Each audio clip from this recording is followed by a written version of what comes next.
how do I make these sounds? Knowing that, okay, I can't play instrument, but I know I like to hear, I know I like the way this horn sounds, this horn line sounds, this bass line sounds. How can I manipulate that? What's up, everybody? It's the girl Symone Titania Major, and I want to thank you so much for joining us again on the NDC. So yeah, it's all these.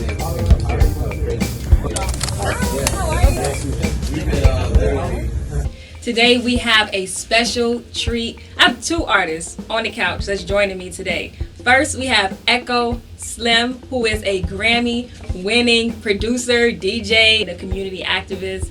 And we also have Alexander Starr, who is an Emmy-nominated recording artist. How y'all doing?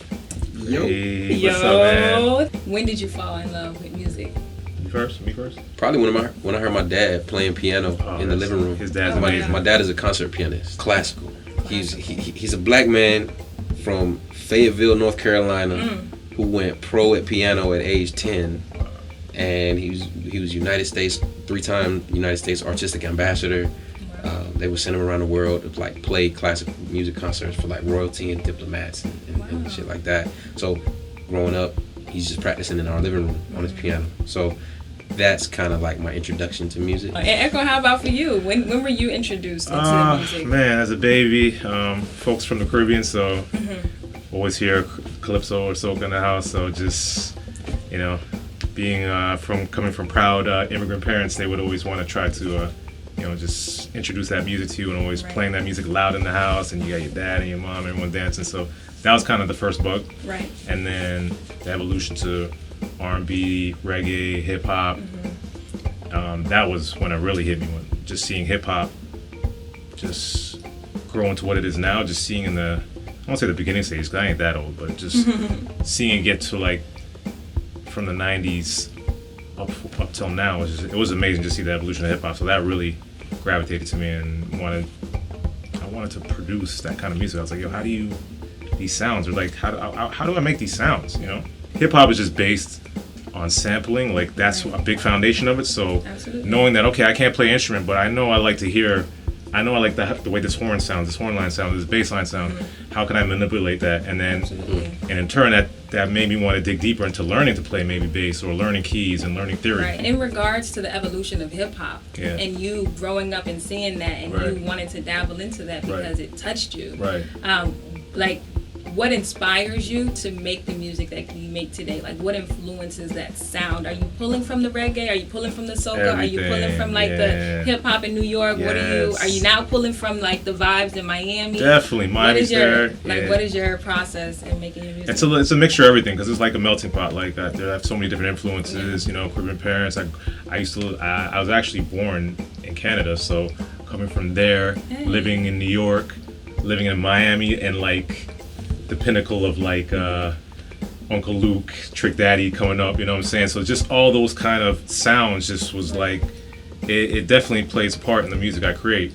And you want to create stuff for Miami, you want to create stuff for the Caribbean, you want to create stuff for New York. Like East Coast hip hop is a big time foundation. Even West Coast, like when Death Row's there, like come on, Snoop, Pac, like that's definitely an influence. The artists that have something to say are the ones that normally stand out to me, and those are the ones that you see stand out through the pool of all these other artists. And there's no disrespect to them, but if you look at the top artists who's in your top 5 or whoever, it's normally, whether it's from Pac to Jay-Z or Nas, even to now it's Kendrick, J. Cole. There's a lot of times it's artists that stood for something and had something to say.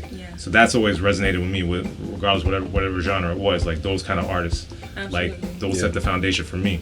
Alexander Starr, I know you said that your father is classically trained, so you grew up listening to the classical music, but you also sought other music. But in regards to the music that you were looking for, were you also looking for something that had a message? Were you looking for something that had like a fun vibe? What were you listening to in your creating process? So I grew up in a small town in Tennessee, really small town in Tennessee, 2.5 hours from any city. So we didn't have a hip-hop radio station. We didn't have a rap radio station. We had a top 40 radio station. And in that top 40, you might hear some Ja Rule. You might hear some Nelly. You might hear some, top 40 rap or whatever. We have a hip-hop station. We have New York hip-hop, none of that. What we did have is 3 6 Mafia. This whole trap sound, right now, they've been doing that shit since like 94.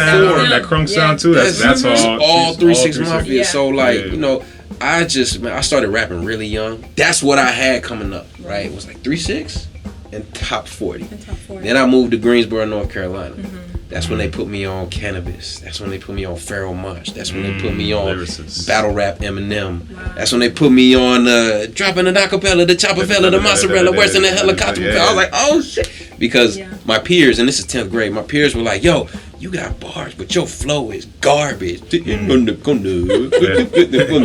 like, yo, you got lyrics, but your flow is trash. You need to listen to this. Right. So they put me in a rap hospital. It molded me from the 3-6 flow into that blended with the East Coast flow. And I was there for 1 year, so all that I soaked up in a year. And then I moved to South Florida the day before 11th grade. Oh. When I came here, totally different vibe. Completely different. It's crazy how just like in a few different states how the sounds are so different. Everything is different. The first thing that I noticed when I came to South Florida, I'm Broward, right?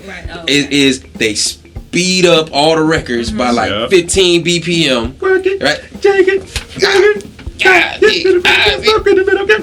the DJ every like 2 bars drops the beat out and says something over the beat. Well, the nigga like, shout out to Uncle Al. And I was like, yo, this is so new, but it's so energetic. And this is really crazy down here. But then, you know, I meet up with the Yard Man, and I meet up with the Trinis, and I meet up with the, you know, the Haitian folks, and it's like everybody got their own. The island vibes just kind of been flowing through me. So, can y'all name me one of your favorite places or most memorable places that you've traveled for your music?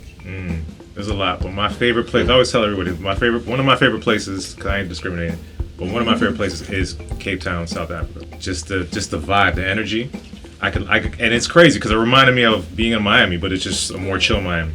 When I was looking at the beach, I was like, wow, this is kind of like South Beach, how they have the restaurants and you see Ocean Drive, and I was like, yo, this reminds me of Miami. But it's way more chill, and there's a lot less traffic. And you're performing, like when you were performing there. Oh yeah, the people were amazing. How did they receive it? Oh, they love it. We were on tour with Akon at the time. This is like at Akon's pinnacle. Okay. And I was a part of this group called Black Violin, so we were touring, we were independent. We toured with Akon in Africa, and the people that were just, they loved the music, and they could appreciate, not just because of Akon, but they appreciated what we did as well. Right. You know, and Fat Joe was on that tour as well. So, they're very knowledgeable in music. Absolutely. Very knowledgeable, and it's not like some of the countries like I've traveled where they're kind of maybe a little behind on what's the pop sound is or what's current. Like they were on it. They were on the pulse. Wow.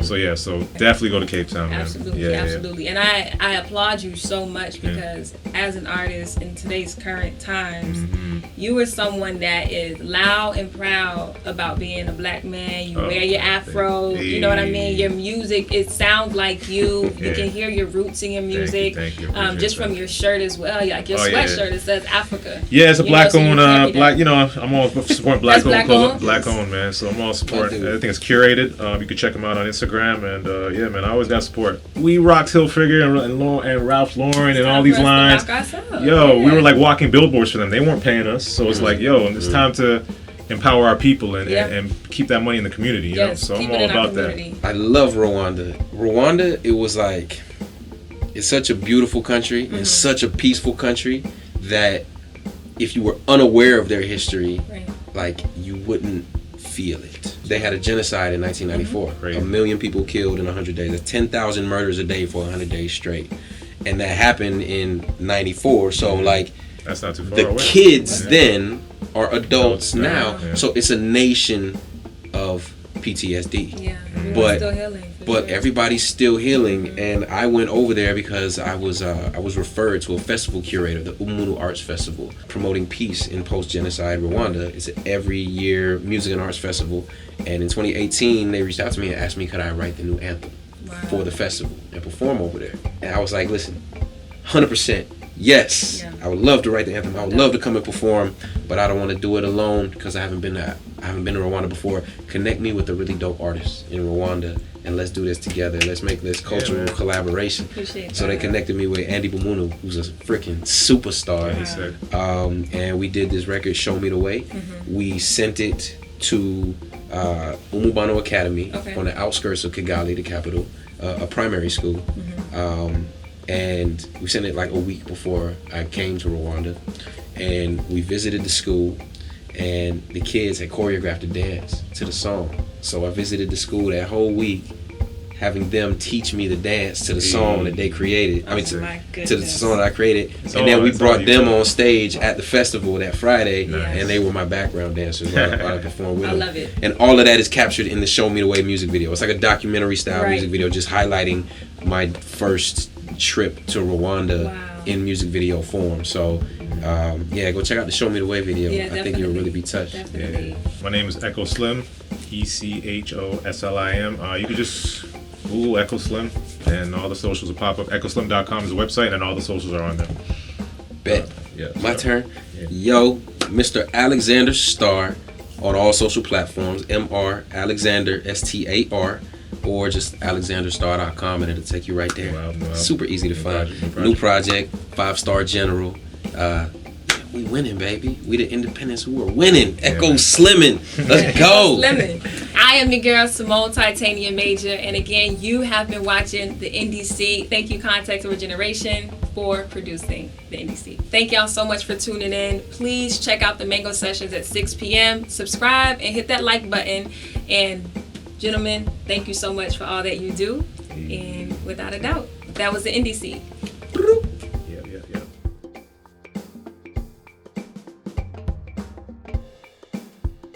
So that was the NDC. If you like what you saw and you want to be a partner, or if you want to collaborate with us, even if you're an artist and you want to submit your work, check out our website, contextofageneration.org, or go ahead and submit an email to us at submit@contextofageneration.org. And for all the artists, make sure you put your name, your social media handles, and attach some of your work as well. And for those who are interested in being a partner or collaborating, please email us and we would love to reach back out. Peace. That was the NDC. Thank you.